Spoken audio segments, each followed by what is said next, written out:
ఆనంద సద్గురు సాయినాథ్ మహారాజ్కి జై. శ్రీ సాయి సచ్చరిత 465వ పేజీలోని 167వ నుంచి ఈరోజు చదువుతున్నాము.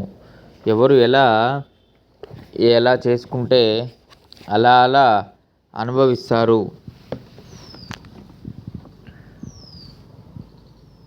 నా మాటలను గుర్తుంచుకునేవారు ఎనలేని సుఖాన్ని పొందుతారు. హేమాడ్ సాయి శరణుజొచ్చి వేడుకుంటున్నాడు. అపూర్వమైన ఈ కథావరణను సాయియే స్వయంగా చేస్తుండగా ఇక నా ఆహానికి చోటెక్కడిది? ఈ కథను మనవి చేసేది వారే, పఠించేవారు వారే, శ్రవణం చేసేవారు కూడా వారే, వ్రాయించేవారు వ్రాసేవారు కూడా వారే, అర్థాన్ని బోధపరిచేవారు కూడా వారే. ఈ కథాభూమిక సాయియే, ఈ కథలోని మాధుర్యం వారే, వారే వక్త, వారే శ్రోత, స్వానందభోక్త కూడా వారే. మరి ఇటువంటి శ్రవణ మాధుర్యం పరమార్థం సాధించుకోవడానికి తక్కువ.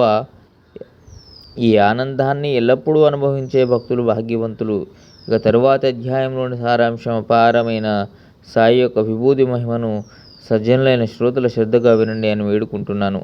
సాయి సమర్థులకు దయ కలిగి అపూర్వమైన తమ సచ్చరిత కథను రసభరితంగా వారే నాచే చెప్పించారని హేమాడ్ వినయంగా వినవించుకుంటున్నాడు. స్వస్తి శ్రీ సంత సజ్జన ప్రేరితం భక్త హేమాడ్ పంతు విరచితమైన శ్రీ సాయి సమర్థ సచ్చరితంలో గురు మహిమ వర్ణనమను 32వ అధ్యాయం సంపూర్ణం. శ్రీ సద్గురు సాయినాథ అర్పణమస్తు. శుభం భవతు. తర్వాతి అధ్యాయం మరొక వీడియోలో చదువుకుందాం. సచ్చిదానంద సద్గురు సాయినాథ్ మహారాజ్కి జై. లోకా సమస్తాం